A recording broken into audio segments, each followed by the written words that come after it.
Welcome back to the Unnamed podcast hosted by me, Darian Craig, and Brandon Eccles. And we are from Y'all Sweet Tea. Today we have a now famous cook on Facebook with hundreds of thousands of followers from the mountains of southeast Kentucky. Mountain Cooking with Missy. Big round of applause from everyone in the room. Welcome to the party. Hey so guys. we welcome. Oh, nice We've been to be able here. we've been Thank able to you. chat a little bit in the last hour that we've been Yeah, here. excited. So y'all drove down for an event, Yeah. and there's a lot of, I guess we'll briefly talk about that because that's kind of neat. Yeah. That's what's going on right now. So just Yeah. a bunch of influencers getting together. Yeah, we're doing a summit. Yep. It's Mama Sue and Sue Garrett, and Sandy, and a lot of us we're having a summit. Kind of a gathering. We wanted to meet for a while, and it's just kind of a meeting of the minds and share, do's and don'ts Yep. and all that good stuff. And they're bringing in some social media specialists to help us out with things and help us to grow and reach our followers and give our followers maybe what they're wanting. And we're excited. I'm just so happy. Yeah. Just tickled. It's about cool. it. It's cool. And we'll get to this, but everyone starts as just, we're all just regular people. You're just regular people who started cooking, and then something happens. But before that first one went crazy, you're just, you're not regular person, but essentially we're just average people that just started recording. Right. And then it blows up, so it's always kind of cool. That's exciting. I think that's really good for y'all to all come together, especially because I don't think everybody understands how much work goes into what y'all do. A lot of people might think, oh, you just film videos, but it's so much more than that. And so that's going to be really neat for y'all to all sit and talk about it. It is. I like it that nobody's in competition, and nobody's out, hey, they're going to steal some of my followers and all that. It's nothing like that. Yeah. It's like we're all friends, and we actually have a group that we're all in, a private group, where we laugh about things and talk about things. Hey, did you all, so it's, we're already friends, and we get to meet. So they're even bringing, Miss Kimmy's even bringing her guitar, so we can all get together at the hotel, and we can all sing together and do.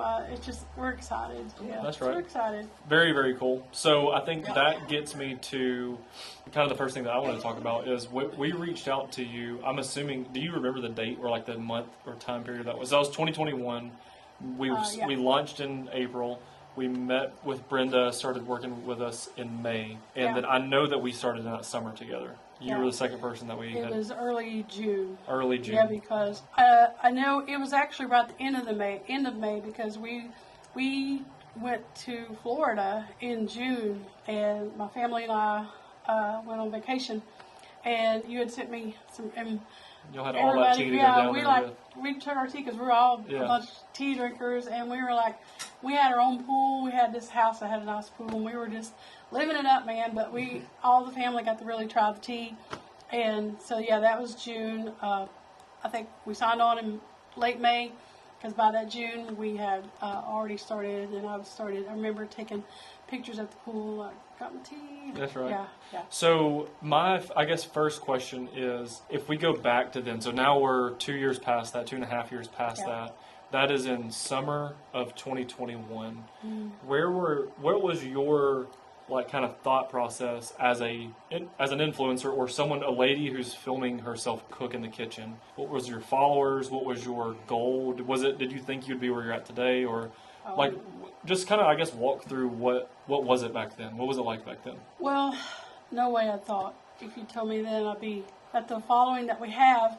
Actually, on my personal Facebook page, if you go back, and it pops up in my memories, as far back as 2016, 17, I would do live videos even on my Facebook, on my private page, cooking. Biscuits was one of the first. Chicken and dumplings, we'd do live. So I've always kind of done it here and there, and then I remember a lot of people asking me, Missy, you should start a Facebook page, and I would be like, nah, it wouldn't go anywhere. This is ladies from church. Or everybody, because I've cooked ever since I was a little girl, but I've always been a baker too, and I used to bake a lot, bake cakes for people's birthdays, things like that, holidays, candies, cakes. People would have me.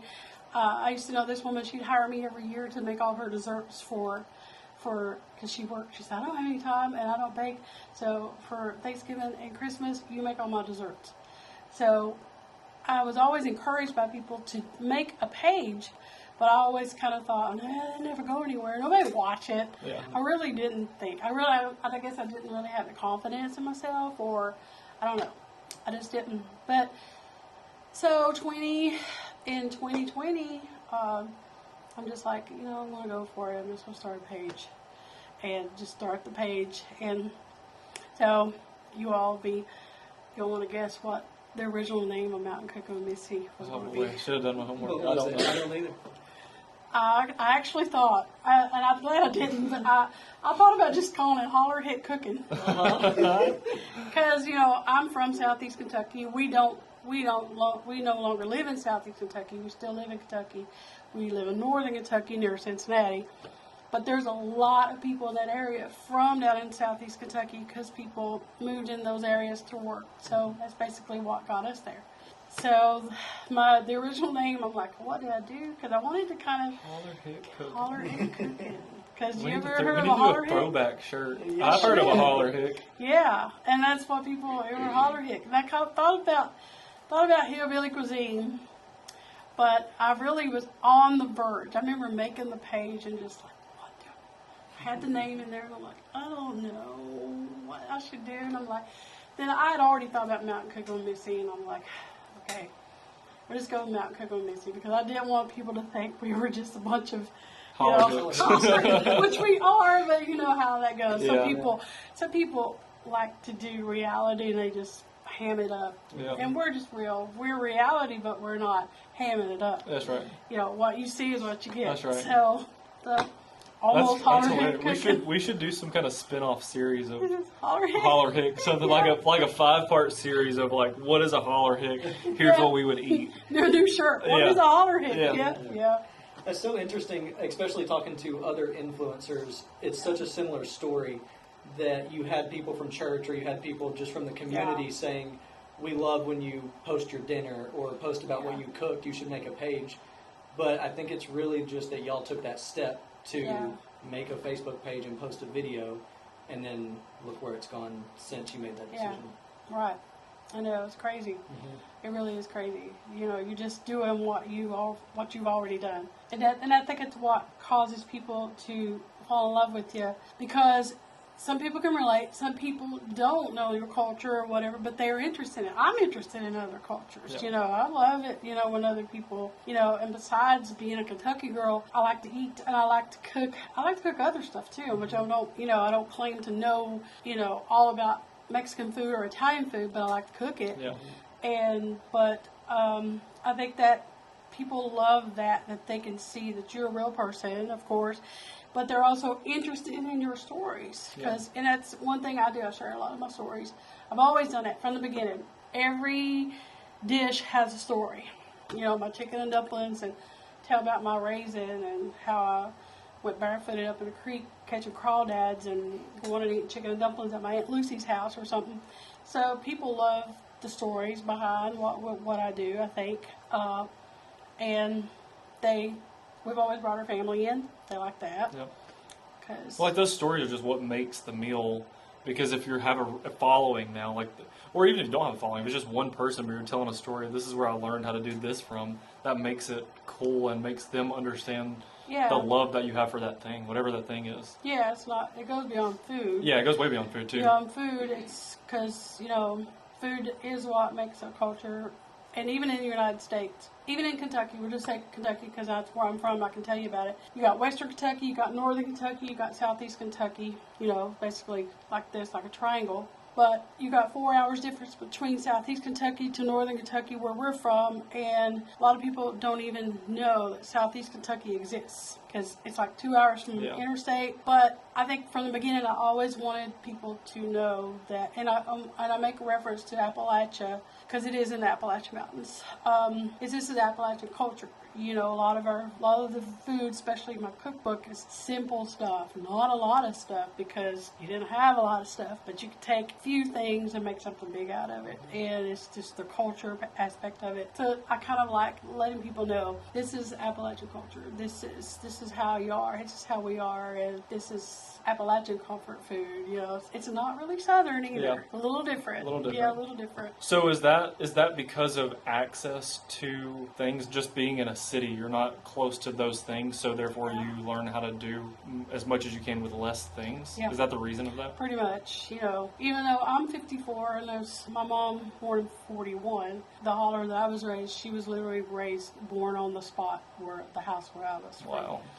So you raised all your livestock, you raised your gardens. Even in the 80s, I grew up pretty much in the 80s. I still grew up that way because Appalachian is a little bit behind times, even in the 80s. Yeah. So, yeah, you cook with what you got, with what you have, make the best out of it. You know, like, you didn't have a ton of seasonings either, salt and pepper. Your seasoning was lard or pork bacon, pork fat. That's got your seasonings. Salt and pepper, aging stuff, you know, canning stuff. That was your seasonings. But, yeah, just basically learning to cook with the just the little ingredients, but That's making so something. cool. Who would know that, you know, like taking dough, lard, and buttermilk and making chicken and dumplings out of it? People are, those kind of videos, biscuits, just plain old biscuits. Chicken and dumplings, dressing, just simple little stuff like that get the most views than if I fixed, you know, another, like, just say chicken soup compared to a biscuit video or whatever. People just go crazy over that. And it's the simplest stuff. And it doesn't have to, it's not complicated, it's just the simple stuff. That's so. You think it's because they're not used to cooking that way, and so they're more attracted to it? Do you think they're trying, like the majority of people, are trying what you do? Well, canned biscuits probably came out, late 70s, 80s. A lot of people just generally weren't taught to cook. You know, I mean, I was just fortunate to be taught. My mom was a good cook, but she didn't like to cook. So cooking can either be a task or you can love it.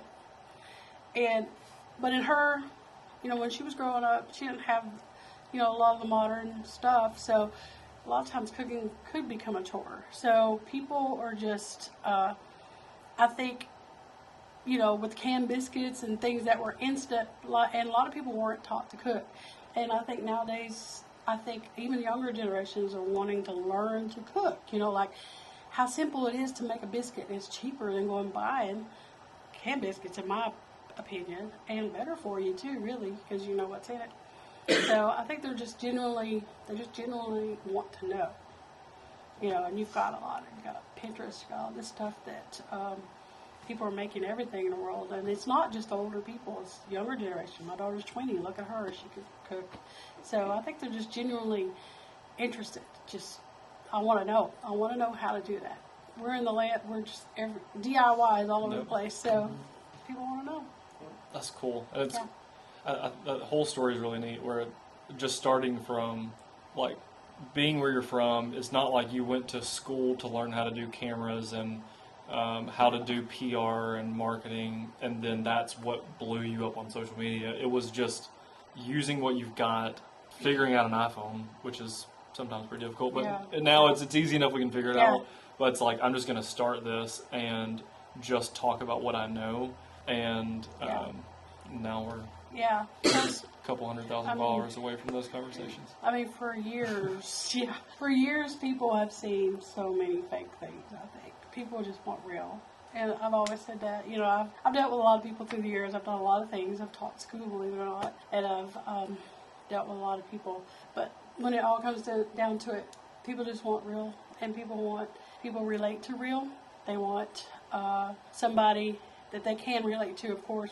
And you can spot a fake a million miles away. I mean, and if you just be yourself, like you said, I'll think about that. I'm like, man, a 12-year-old girl, I can remember sitting, you know, where we grew up, there's no traffic, nothing, and, you know, our idea of fun is getting out and swinging from a grapevine, you know, just getting out or climbing hills.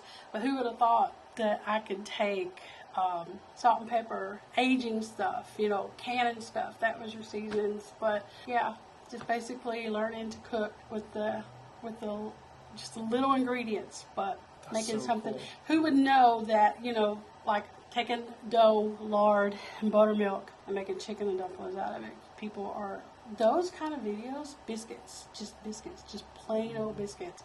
Chicken and dumplings, dressing, just simple little stuff like that get the most views than if I fixed, another, like, just say chicken soup compared to a biscuit video or whatever. People just go crazy over that. And it's the simplest stuff. And it doesn't have to, it's not complicated, it's just the simplest stuff. That's so...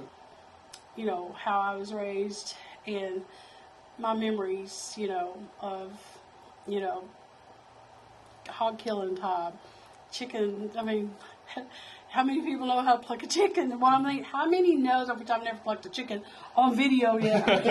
Probably that's going to be the holler. That's a video one of holler hit cooking. That would be a holler hit. Let's But do who it. would have thought that, like, you're right. Who would have thought that you could just take that but people want to know. Yep. But people really do want to know. They genuinely want to know. I'm proud in that aspect is to know. And of course, Appalachia is like, it gets stereotyped. Some people think of people from Appalachia, they don't know how to do anything. Like, I beg your pardon. Yeah. Yeah, we were the people that could take anything and make anything out of it. Yep. We were the people that could can and, Don't have to have a store. yeah, make soap out of pig fat. Yeah. To do your videos, just the one the other day with your canning, talking about just letting the can burp and then, like, explaining that process. And after every many days, like, there's just stuff, like you said, that we weren't taught that we weren't taught, and Yeah. we're not, like, distance-wise, we're not that far from Southeast Kentucky. No, mileage-wise, no. we feel like the same people, but Yeah. you're like, if you don't grow up on it, then you don't know it. So it's Yeah. cool. It's cool to listen to. All right, I have a question. This kind of goes to Brandon asked a question earlier when we were talking about this. We started working with you in June. We reached out in May, and I don't want to take your Yeah, question. but it was so what me and Darren were talking about earlier was going back to that time. I'd love to know what you thought. Two young guys call you out of the blue. We have a company that we just started. We don't really have anything to show you as far as we just started the business. What were you thinking? And especially having your page, putting your name on the line of like, I'm going to put my reputation on the line promoting these guys. This new company. This new No one's company. ever heard of it. Exactly. Yeah. What was your thoughts then, and what about us or Y'all Sweet Tea did you possibly relate to that helped you make that decision of being able to work with us? Oh, well, it was basically less than 6 or 7 months that I started the page. We kind of took a chance on each other a little bit. I admire that because, I'm all about everybody. Laziness is one thing I don't like. I can't stand it. And being a teaching school for a few years, and I taught high schoolers, believe it or not, and they got on my nerves. Yeah. So to see younger guys that are willing to, work, because entrepreneurship, you work 24/7. Well, you work 38/7. Yeah. But I was honored that you would reach out to me though, because that you saw that that you trusted me to say something about it. And like I said, we kind of took a chance on each other a little bit. But I let a lot of people drink your tea. I had some friends from northern Georgia that made really good tea, and I sent it to them and let them try it. I said, "Tell me what do you think about it? How's it taste?" Some friends of ours that are not Southerners, that they do like it, and I sent it to them. I said, "Tell me what you think," and he was like, "This is really good." I'm like, "Okay, good." So I let a lot of people try it. I loved it because I was and am I love tea, and I was excited because I was new myself, but we were kind of took a chance on each other, and I admired that. But I did like it. If I hadn't liked it, I wouldn't have. I just said, But I did. Thanks for the samples. We'll see you later. My neighbors, here, try this. I made like a big batch. Here you go, guys. Take this. Let me know what you think about it. And I remember hollering out the window at our neighbors. Tell me what you think about it. It's really good. Okay, thank you. So you kind of got the approval from everybody around you. Well, I did. And I imagine that family trip you went on. I remember that. We sent a bunch of... That was like the very beginning, too. Yeah. And then Y'all we did a went down live, there. from the house. I remember that. Yeah, making it. Yep, I remember that. We made like, I don't know how many, and it was hot. Yeah. And it was really, I think we went, I don't know what part of Florida we went, but it was hot. We went through a lot of tea. My little great nephew and niece love tea, so they love it too. I mean, Penny's too. Mm. And she just drinks it, takes awesome. put it in her little sippy cup. Yeah, That's awesome. They're good to go. She and Lincoln love it. That's So, really yeah. cool. It's definitely been a ride for both of us since then. Yeah. And just like, again, you said the same thing, but it's the same for us. We never would have imagined. We've imagined it, certainly, but it's like, it's happened. When you don't appreciate it as you go because you're working, you're in the Yeah. grind. It is Yeah. 24/7. But when you get to look back at it in a time like this, where specifically having a conversation talking about, it's crazy to look how far we've come. And then you just realize, like, well, we did a lot in 2 years. A lot in 2 years. Not just us, but you as well. And it feels so Yeah. much longer than 2 years ago. It feels like, Yes. It does. yeah. It really does, but at the same time, do what you love, you'll never work a day in your life. Yep. So that's kind of really this is really a dream of mine. I mean, I'm 54. You guys are fortunate to be a little younger, but I've always had like stuff in the back of my head I wanted to do, and to be, to be in front of people and to talk about and inspire people. I'm more, I cook, but I like to inspire people too, because I've seen a lot of things in my life. So I used to do jail ministry, and dealt with a lot of troubled young girls and things and people in general. So this gives me a lot of opportunities to do a lot of that. You're cooking a meal and you're talking about it, but at the same time you're inspiring people, because I get tons of emails from people who love our videos, who say, we watch you every time, we look forward. It gives, I'm alone or whatever. That part is the most rewarding to me, when you get emails from people who say, hey, I live alone. You guys give me some, hope every day, or whatever. I've been following you guys since this, and that. So to me, it's rewarding for that. And like I tell my daughter, I may work at this, but it's not work, because it's something I love. So you can keep going, because it doesn't feel like someone's standing over your shoulder. Like, you have to get this done. I'm doing it full speed because I'm in love with every bit of it. From those messages to trying to figure out which lights, from every part of it, you love it. We are to part of the podcast that we haven't done yet. We're going to have random questions that are kind of like rapid fire. Me and Brandon wrote down 3 questions to end. We were going to get to 5, but we don't have 5. We only got time for 3. Or we only came up with 3. So my first question, it ties to something that you talked about earlier, which is culture. You have, obviously, your culture is what defines you. Like, that's a big part of your life, and you still practice that every video. Yeah. But you also talked about other cultures. You said you're not necessarily the best at cooking Mexican food or Italian or whatever, but you enjoy it. So what is your favorite culture? I'm going to double it. So what's your favorite culture to eat from? And then also, what is your favorite culture to cook? Believe it or not, my favorite culture would probably be authentic Mexican. Yeah. To eat. And to eat. Like, if you're getting it done right. If I got it done right. Yeah. Burrito, tacos, all the good Yeah, stuff. And it is my favorite to cook. Okay. Kenzie and I both are a swoon over it. Okay. Yeah. All my leftover pork roast, beef roast, all that. We're making tacos. Yeah. That's so awesome. Good. Hotter Have you made many videos on? A few, but Okay. people seem to. Comment down below. Drop comment down below if you want to see some authentic. I actually do have a video, because we did make, we call it shredded beef tacos, but it's basically burrito tacos.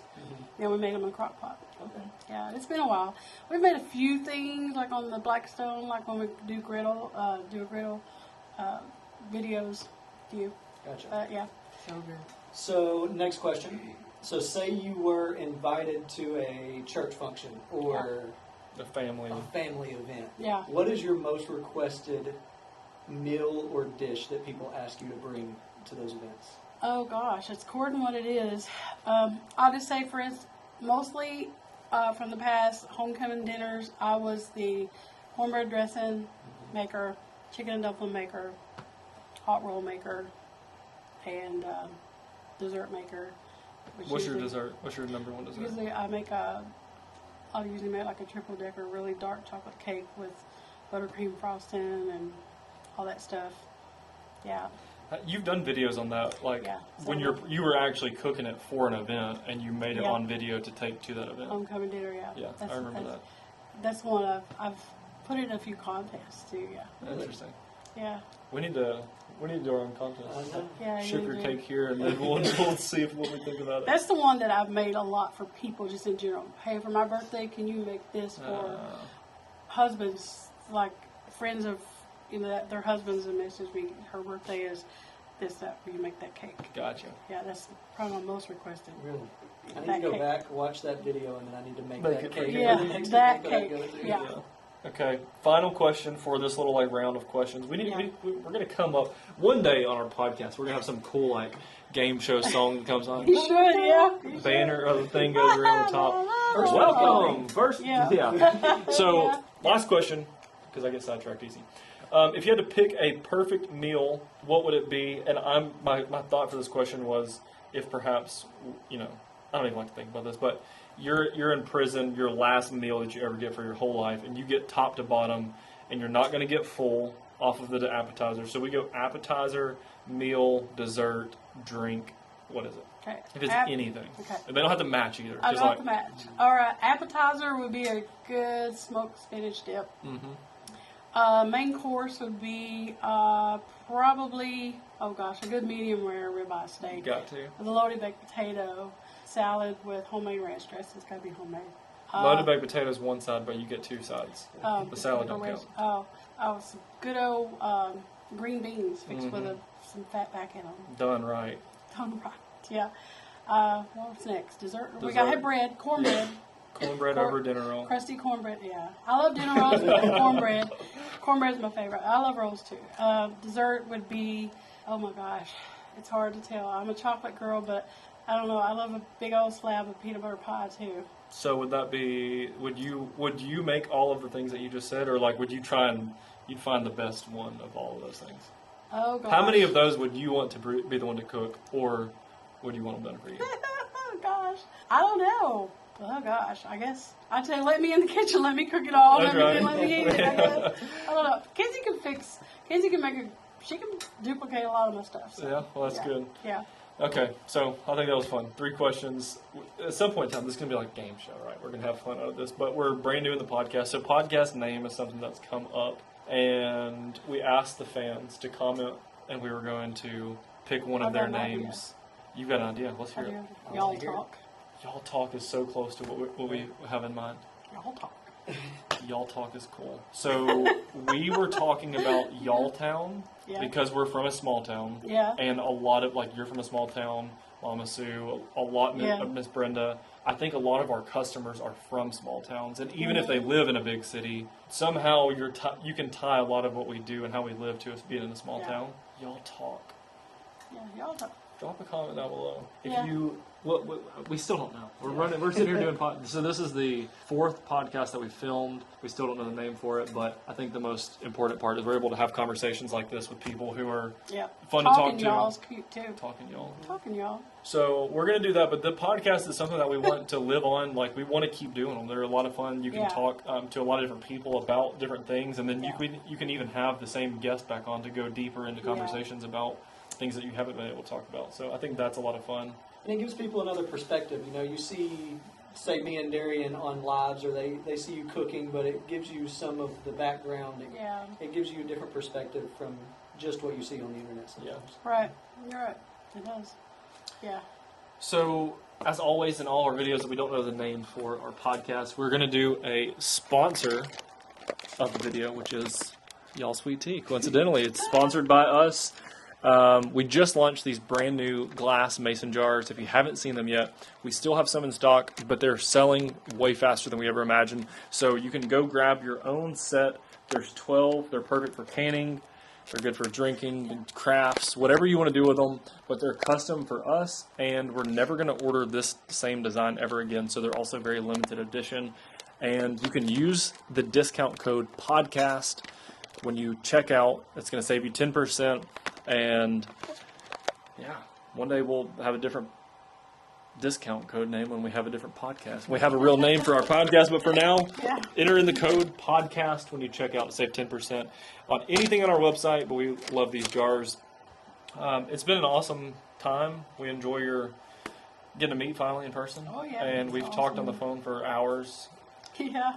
Some nights, I drove one time 45 minutes one way did something and came back 45 minutes, and we were on the phone from when I got in the truck till out of the truck. So Yeah, I remember that. there's a 2-hour phone call Yeah. at 9 o'clock at night probably. Yeah. But we enjoyed it. Thank you so much for everything you do for the company, for your followers. I know just looking through the comments, obviously you mean a lot to a lot of people, and just a couple of years ago it was you're only talk to your small circle of people Yeah. in life, but now that's just magnified to Oh yeah. millions of people at times. A video goes viral. Yeah. And so thank you for what you're doing for us, but also I think as a fan, we're fans of yours too. So Yeah.